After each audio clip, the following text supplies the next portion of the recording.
Blackaman, el bueno vendedor de milagros. Desde el primer domingo que lo vi me pareció una mula de monosabio, con sus tirantes de terciopelo pespuntados con filamentos de oro, sus sortijas con pedrerías de colores en todos los dedos y su trenza de cascabeles, trepado sobre una mesa en el puerto de Santa María del Darién, entre los frascos de específicos y las hierbas de consuelo que él mismo preparaba y vendía a grito herido por los pueblos del Caribe.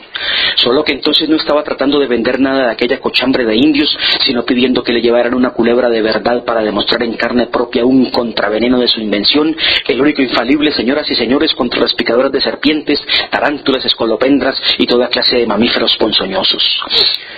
Alguien que parecía muy impresionado por su determinación consiguió, nadie supo dónde, y le llevó dentro de un frasco una mapanada de las peores, de esas que empiezan por envenenar la respiración. Y él la destapó con tantas ganas que todos creíamos que se la iba a comer, pero no bien se sintió libre, el animal saltó fuera del frasco y le dio un tijeretazo en el cuello que ahí mismo lo dejó sin aire para la oratoria, y apenas tuvo tiempo de tomarse el antídoto cuando el dispensario de pacotilla se derrumbó sobre la muchedumbre y él quedó revolcándose en el suelo con el enorme cuerpo desbaratado como si no tuviera nada por dentro, pero sin dejar de reír con todos sus dientes de oro. ¿Cómo sería el estrépito que un acorazado del norte que estaba en el muelle desde hacía como 20 años en visita de buena voluntad declaró la cuarentena para que no se subiera a bordo el veneno de la culebra, y la gente que estaba santificando el domingo de Ramos se salió de la misa con sus palmas benditas, pues nadie quería perderse la función del emponzoñado que ya empezaba a inflarse con el aire de la muerte y estaba 2 veces más gordo de lo que había sido, echando espuma de hiel por la boca y resollando por los poros, pero todavía riéndose con tanta vida que los cascabeles le cascabeleaban por todo el cuerpo. La hinchazón le reventó los cordones de las polainas y las costuras de la ropa, los dedos se le amorcillaron por la presión de las sortijas, se puso del color del venado en salmuela y se le salieron por la culata unos requiebros de postremerías, así que todo el que había visto un picado de culebra sabía que se estaba pudriendo antes de morir y que iba a quedar tan desmigajado que tendrían que recogerlo con una pala para echarlo dentro de un saco, pero también pensaban que hasta en su estado de acerrín iba a seguirse riendo. Aquello era tan increíble que los infantes de marina se encaramaron en los puentes del barco para tomarle retratos en colores con aparatos de larga distancia, pero las mujeres que se habían salido de misa les descompusieron las intenciones, pues taparon al moribundo con una manta y le pusieron encima las palmas benditas, unas porque no les gustaba que la infantería profanara el cuerpo con máquinas de adventistas, otras porque les daba miedo seguir viendo a aquel idólatra que era capaz de morirse muerto de risa, y otras por si acaso conseguían con eso que por lo menos el alma se le desenvenenara. Todo el mundo lo daba por muerto cuando se apartó los ramos de una brazada, todavía medio atarantado y todo desconvalecido por el mal rato, pero enderezó la mesa sin ayuda de nadie, se volvió a subir como un cangrejo y ya estaba otra vez gritando que aquel contraveneno era sencillamente la mano de Dios en un frasquito, como todos lo habíamos visto con nuestros propios ojos, aunque solo costaba 2 cuartillos porque él no lo había inventado como negocio sino por el bien de la humanidad. Y a ver quién dijo uno, señoras y señores, no más que por favor no se me amontonen, que para todos hay. Por supuesto que se amontonaron, y que hicieron bien, porque al final no hubo para todos. Hasta el almirante del acorazado se llevó un frasquito, convencido por él de que también era bueno para los plomos envenenados de los anarquistas, y los tripulantes no se conformaron con tomarle subido en la mesa de los retratos en colores que no pudieron tomarle muerto, sino que le hicieron firmar autógrafos hasta que los calambres le torcieron el brazo. Era casi de noche y solo quedábamos en el puerto los más perplejos cuando él buscó con la mirada a alguno que tuviera cara de bobo para que lo ayudara a guardar los frascos, y por supuesto se fijó en mí. Aquella fue como la mirada del destino, no solo del mío sino también del suyo, pues de eso hace más de un siglo y ambos nos acordamos todavía como si hubiera sido el domingo pasado. El caso es que estábamos metiendo su botica de circo en aquel baúl de vueltas de púrpura que más bien parecía el sepulcro de un erudito, cuando él debió verme por dentro alguna luz que no me había visto antes, porque me preguntó de mala índole quién eres tú, y yo le contesté que era el único huérfano de padre y madre a quien todavía no se le había muerto el papá, y él soltó unas carcajadas más estrepitosas que las del veneno y me preguntó después qué haces en la vida, y yo le contesté que no hacía más que estar vivo porque todo lo demás no valía la pena, y todavía llorando de risa me preguntó cuál es la ciencia que más quisieras conocer en el mundo, y esa fue la única vez en que le contesté sin burlas la verdad, que quería ser adivino, y entonces no se volvió a reír, sino que me dijo como pensando de viva voz que para eso me faltaba poco, pues ya tenía lo más difícil de aprender, que era mi cara de bobo. Esa misma noche habló con mi padre y por 1 real y 2 cuartillos y una baraja de pronosticar adulterios me compró para siempre. Así era Blackaman, el malo, porque el bueno soy yo, Era capaz de convencer a un astrónomo de que el mes de febrero no era más que un rebaño de elefantes invisibles, pero cuando la buena suerte se le volteaba, se volvía bruto del corazón. En sus tiempos de gloria había sido embalsamador de virreyes, y dicen que les componía una cara de tanta autoridad que durante muchos años seguían gobernando mejor que cuando estaban vivos, y que nadie se atrevía a enterrarlos mientras él no volviera a ponerle su semblante de muertos. Pero el prestigio se le descalabró con la invención de un ajedrez de nunca acabar que volvió loco a un capellán y provocó 2 suicidios ilustres, y así fue decayendo de intérprete de sueños en hipnotizador de cumpleaños, de sacador de muelas por su gestión en curandero de feria, de modo que por la época en que nos conocimos ya lo miraban de medio lado hasta los filibusteros. Andábamos a la deriva con nuestro tenderete de chanchullos y la vida era una eterna zozobra tratando de vender los supositorios de evasión que volvían transparentes a los contrabandistas, las gozas furtivas que las esposas bautizadas echaban en la sopa para infundir el temor de Dios en los maridos holandeses y todo lo que ustedes quieran comprar por su propia voluntad, señoras y señores, porque esto no es una orden sino un consejo y al fin y al cabo tampoco la felicidad es una obligación. Sin embargo, por mucho que nos muriéramos de risa de sus ocurrencias, la verdad es que a duras penas nos alcanzaban para comer y su última esperanza se fundaba en mi vocación de adivino. Me encerraba en el baúl sepulcral disfrazado de japonés y amarrado con cadenas de estribor para que tratara de adivinar lo que pudiera, mientras él le daba vueltas a la gramática buscando el mejor modo de convencer al mundo de mi nueva ciencia. Y aquí tienen, señoras y señores, a esta criatura encandilada por las luciérnagas de Ezequiel, y usted que se ha quedado ahí con esa cara de incrédulo, vamos a ver si se atreve a preguntarle cuándo se va a morir. Pero nunca conseguí adivinar ni la fecha en que estábamos, así que él me desahució como adivino, porque el sopor de la digestión te trastorna la glándula de los presagios, y resolvió llevarme donde mi padre para que le devolviera la plata.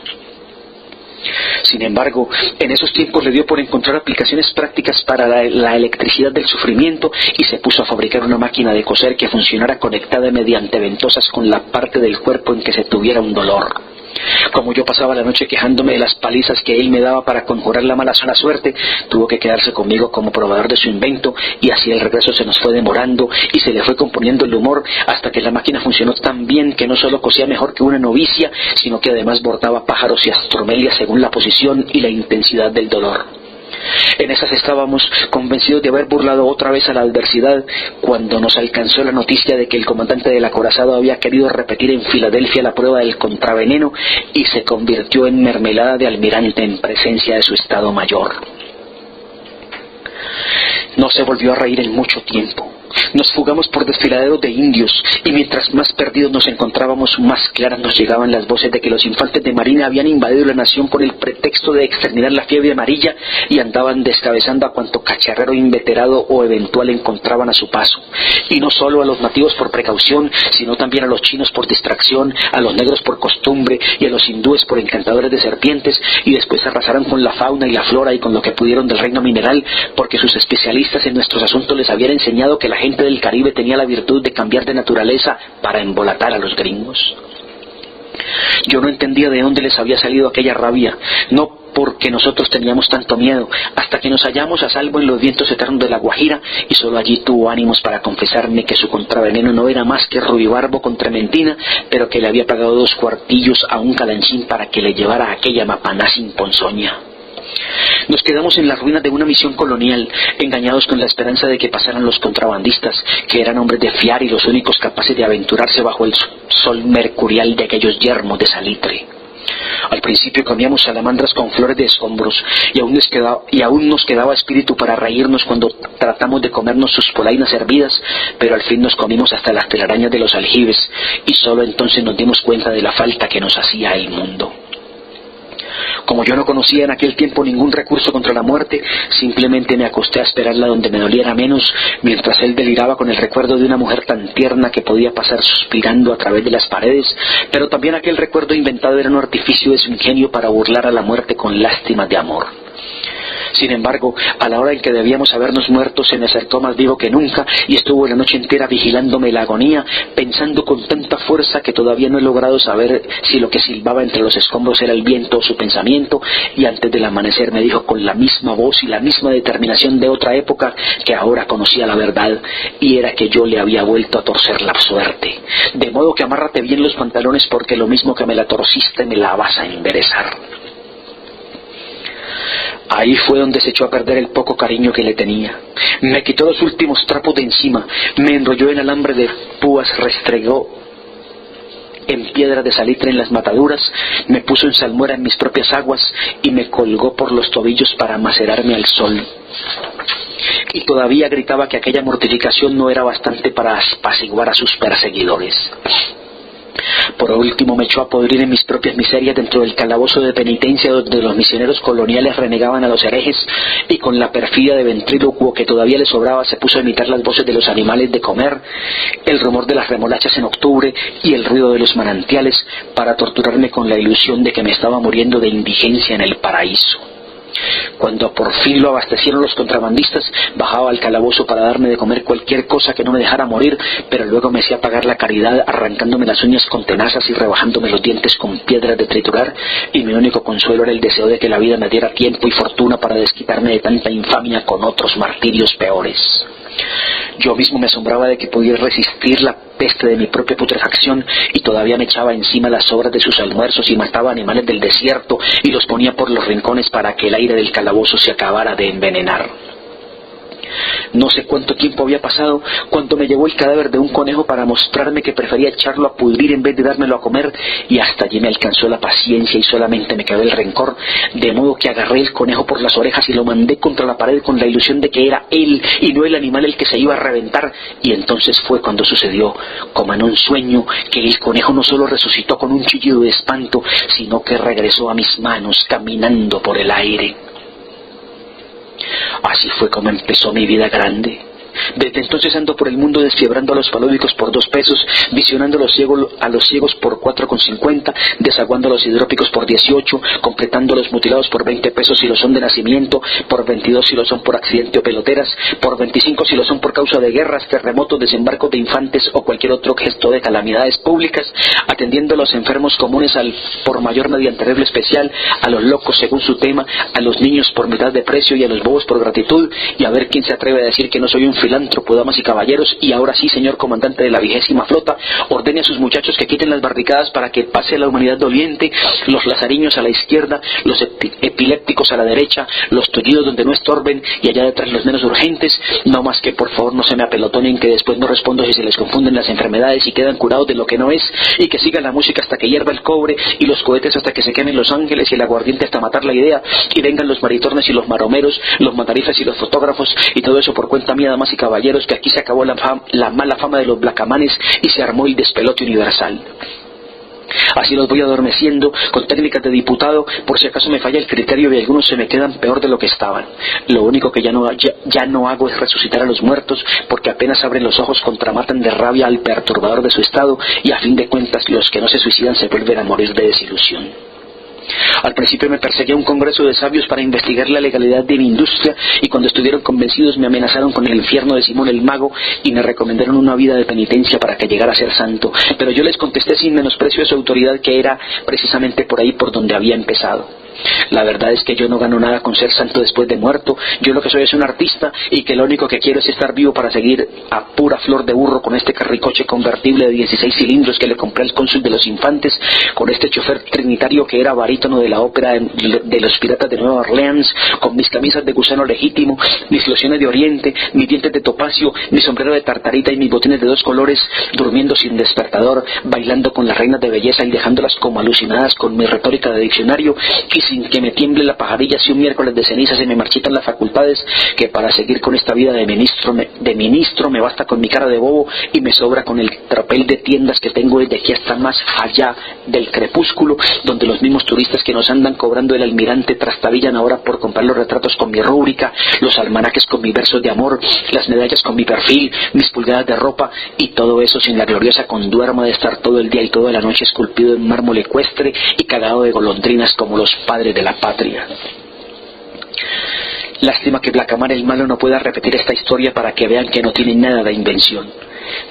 La última vez que alguien lo vio en este mundo había perdido hasta los estoperoles de su antiguo esplendor y tenía el alma desmantelada y los huesos en desorden por el rigor del desierto, pero todavía le sobró un buen par de cascabeles para reaparecer aquel domingo en el puerto de Santa María del Darién con el eterno baúl sepulcral, solo que entonces no estaba tratando de vender ningún contraveneno, sino pidiendo con la voz agrietada por la emoción que los infantes de Marina lo fusilaran en espectáculo público para demostrar en carne propia las facultades resucitadoras de esta criatura sobrenatural, señoras y señores, y aunque a ustedes les sobra derecho para no creerme después de haber padecido durante tanto tiempo mis malas mañas de embustero y falsificador, les juro por los huesos de mi madre que esta prueba de hoy no es nada del otro mundo sino la humilde verdad, y por si les quedara alguna duda, fíjense bien que ahora no me estoy riendo como antes, sino aguantando las ganas de llorar. ¿Cómo sería de convincente que se desabotonó la camisa con los ojos ahogados de lágrimas y se daba palmadas de mulo en el corazón para indicar el mejor sitio de la muerte, y sin embargo los infantes de Marina no se atrevieron a disparar por temor de que las muchedumbres dominicales les conocieran el desprestigio? Alguien que quizás no olvidaba los blacamanismos de otra época consiguió nadie supo dónde y le llevó dentro de una lata una serrilla de barbasco que habrían alcanzado para sacar a flote a todas las corvinas del Caribe, y él las destapó con tantas ganas como si de veras se las fuera a comer, y en efecto se las comió. Señoras y señores, no más que por favor no se me conmuevan ni vayan a rezar por mi descanso, que esta muerte no es más que una visita. Aquella vez fue tan honrado que no incurrió en estertores de ópera, sino que se bajó de la mesa como un cangrejo, buscó en el suelo a través de las primeras dudas el lugar más digno para acostarse, y desde allí me miró como a una madre y exhaló el último suspiro entre sus propios brazos, todavía aguantando sus lágrimas de hombre y torcido al derecho y al revés por el tétano de la eternidad. Fue esa la única vez, por supuesto, en que me fracasó la ciencia. Lo metí en aquel baúl de tamaño premonitorio donde cupo de cuerpo entero, le hice cantar una misa de tinieblas que me costó 50 doblones de A4 porque el oficiante estaba vestido de oro y había además 3 obispos sentados, le mandé a edificar un mausoleo de emperador sobre una colina expuesta a los tiempos más propicios del mar, con una capilla para él solo y una lápida de hierro donde quedó escrito con mayúsculas góticas que aquí yace Blacamán el muerto, mal llamado el malo, burlador de los infantes y víctima de la ciencia, y cuando estas honras me bastaron para hacerle justicia por sus virtudes, empecé a desquitarme de sus infamias, y entonces lo resucité dentro del sepulcro blindado, y allí lo dejé revolcándose en el horror. Eso fue mucho antes de que a Santa María del Darién se la tragara la marabunta, pero el mausoleo sigue intacto en la colina, a la sombra de los dragones que suben a dormir en los vientos atlánticos, y cada vez que paso por estos rumbos le llevo un automóvil cargado de rosas y el corazón me duele de lástima por sus virtudes, pero después pongo el oído en la lápida para sentirlo llorar entre los escombros del baúl desbaratado, y si acaso se ha vuelto a morir, lo vuelvo a resucitar, pues la gracia del escarmiento es que siga viviendo en la sepultura mientras yo esté vivo, es decir, para siempre.